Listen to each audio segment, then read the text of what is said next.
Today, if you've got the papers today, page 27 in the Mail, picture of the day. It's a bunny rabbit in a buoyancy vest swimming in a hydrotherapy pool because he's got arthritis. Aww. The most ridiculous looking picture I've seen in a long time, after the house that looked like a chicken yesterday. Aww. Give yourself a smile at the beginning of the day. On the show today, I will be joined by Stephen Bowman, Humphrey Burney, Ollie Baines. What? No Jules Knight? No, he's left Blake. And then there were three. Blake, they started in 2007, classical crossover band. They were put together on the air, on the internet-y thingy. And they started off with five. Dominic Tighe, who local lad, he left, went back to the theatre. And now Jules has gone into Holby. Wasn't in it last night, so I suspect a few weeks' time he'll be in there. But he's on this latest album of theirs called Start Over. Start over, I suppose, because they're moving away more from classical stuff into the contemporary field. Very nice album. Got songs on there like Amazed from Lone Star, Desperados by the Eagles, a Paul McCartney song, and To Make You Feel My Love. That's the one Michael Ball was waxing lyrical about this week as well. They've got a cover of that on there. So Blake, they'll be joining us, such as they are, a trio now, joining us just after 11 o'clock today, and you can hear from their latest album, Start Over. Blake, I feel as though I've known them forever. Well, they were on the show back in 2007 when they released their debut album, which won Album of the Year, the award at the Classical Brits in 2008. And they've been with us every album since. Well, they've shed a bit of weight since we last spoke. Around 80 kilos in the shape of Jules Knight. But they've got a new album out, their fourth, called Start Over. Before we find out what the heck's been going on, here they are with the title track.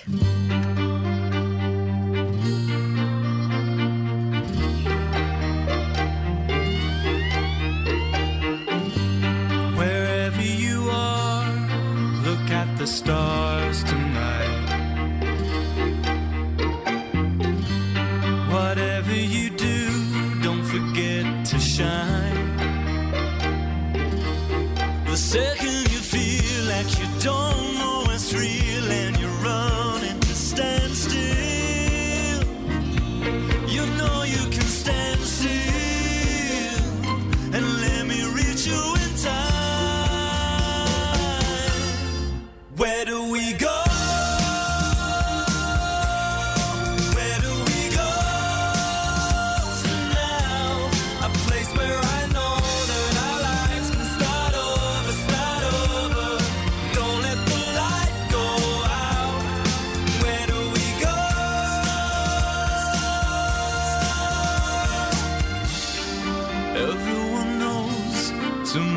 Another day,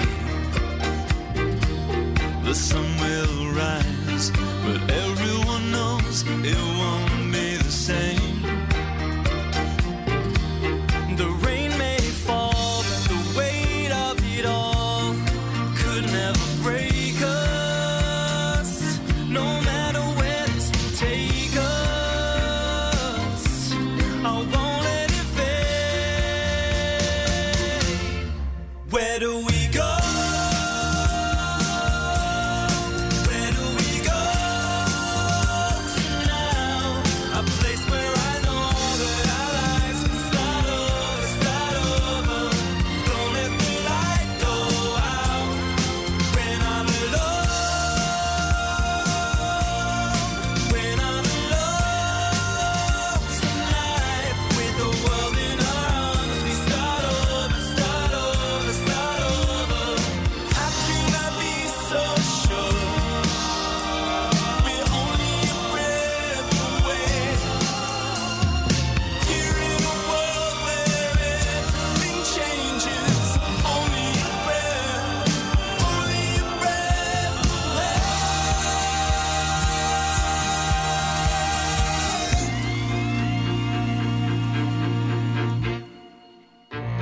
Wherever you are, look at the stars.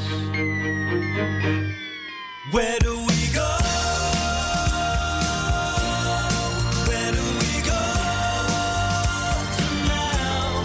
A place where I know that our lives can start over, start over.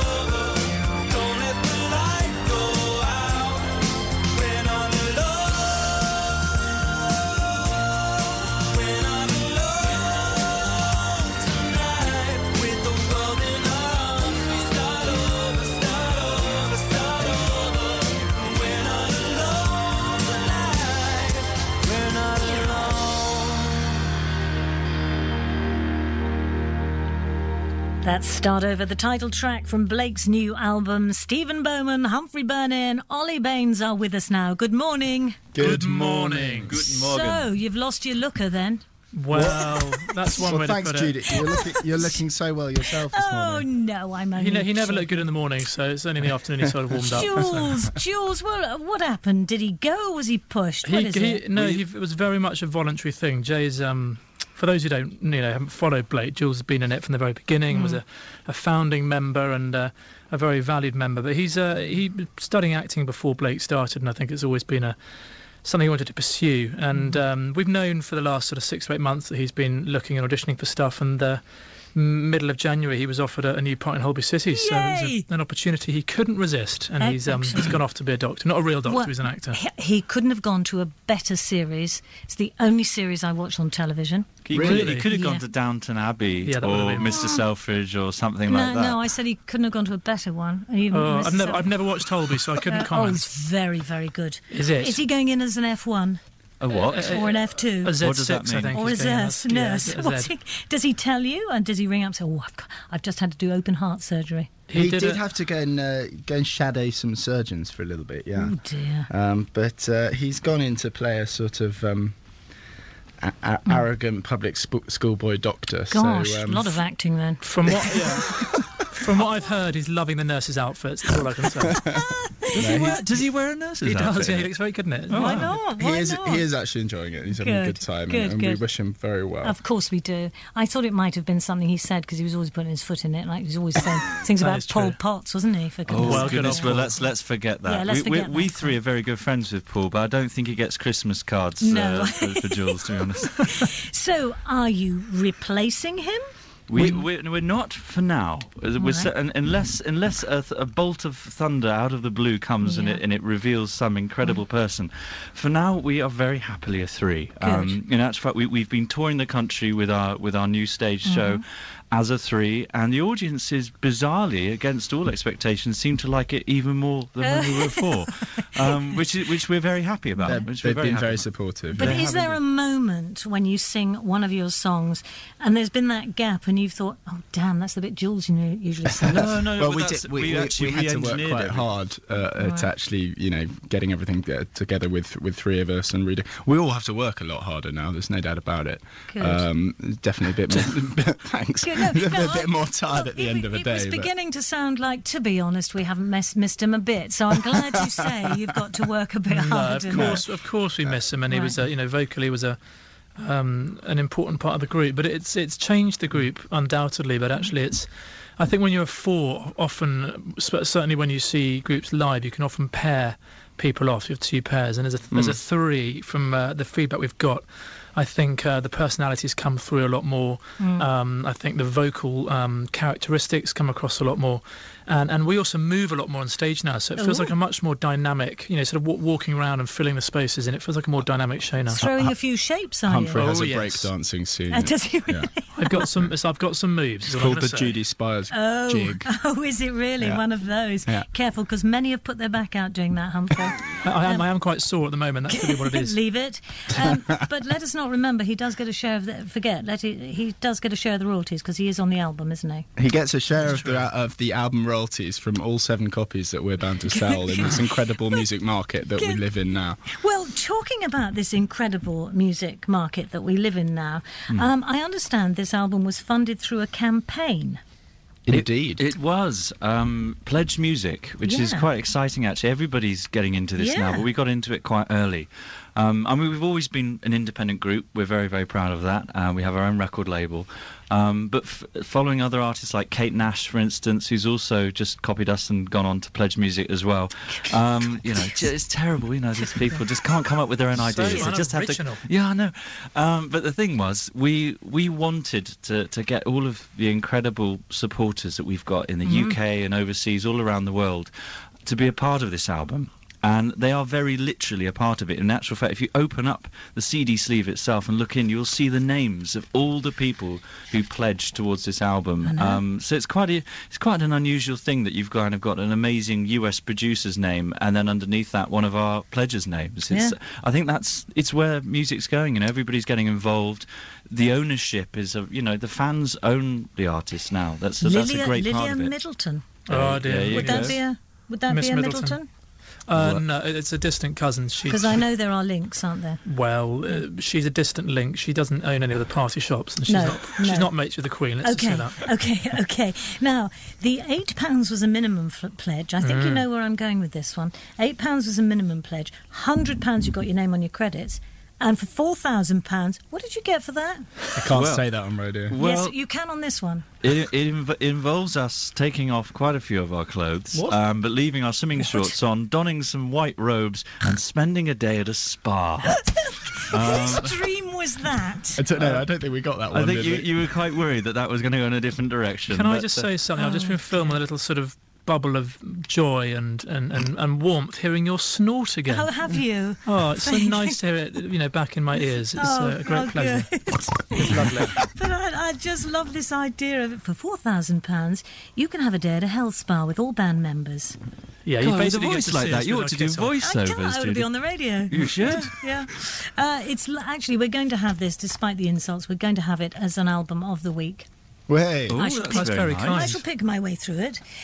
Well, we'd like to know what get your listeners to tweet us and let us know what they think. Do you tweet, Judi?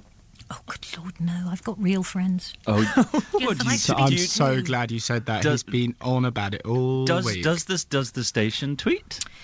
Apparently it does. Do you know what the station's Twitter name is? Of course I do. It's tweet at BBC Devon. Tweet. You can tweet at BBC Devon. That's all you have to do. All right, we'll be tweeting you. We shall tweet you. We'll tweet you, and if your listeners want to give us feedback over the week, we'd love to hear what their favourite tracks are. There's a real variety on there. So we've got some. There are 4 covers. We've got 10 original songs, which for Blake is a first. So it'll be interesting to see what let's go a little bit slowly here, because when we have this as album of the week, of course we can give your descriptions of what you're singing. Yes. Okay, so let's have a look at some of the ones. Let's have a look at the 4 covers first. Yes. Make You Feel My Love. Indeed. Everyone's having a crack at that at the moment since Adele. Well, Bob Dylan. Yes, of course. As you know. Yes. But, dear Adele took it on and made it into the sort of universal hit that it's been. And ours is obviously as a group, it's always going to be different because we bring the harmony angle to it, and it's one of my favourites actually. It's such a beautiful song. We've tried to treat it with some love and care, so hopefully people will like it. It's a very acoustic model of Blake. There's some sort of heavily produced poppy stuff on the album, but actually Make You Feel My Love is one of the simpler, more vocal sounding bits with just guitar and us. I had Michael Ball on Monday. He's got it on his new album as well. Has he? Really? Yeah. Elke's got it on hers as well. Well, we recorded this album a long time ago. So that's all I'm going to say. In actual fact, we recorded our version before Adele did hers. We just didn't get round to releasing it. It's just taken so long to get it out. That's what's happened. But this album has taken you a long time, hasn't it? Years, literally years. 2.5 years. It's been a bit of a different process for us because we wanted to do an original album with original material, and that took us to the States. It took us to US producers who then came over here, and then it Diane Warren. My goodness. Now you're talking about 6 Academy Award nominations, 5 Golden Globe nominations, written for Aerosmith, Leanne Rimes. So you just ring up and say, hello, it's Blake here. Basically. We went out looking for songs. I mean, we scoured the world. When you're a group and you're making an album, and you release a statement online or via your people or whatever, that you're looking for songs, it's incredible how many you get sent. We literally got sent hundreds and hundreds and hundreds of songs. And then out of the blue, we were presented with 5 songs by Diane Warren. And we couldn't quite believe this. These were songs that nobody else had ever performed before, and we started listening to them, and then they have that classic Diane Warren love ballad feel. They're lovely songs. And we phoned up and said, you're absolutely sure you want us to do these? And she said yes. And it's great to have a fan in Diane, because she's just an amazing woman who's almost poetic, Stephen. Well, she's an amazing woman. Now you've done Desperado. Well, even I've covered that.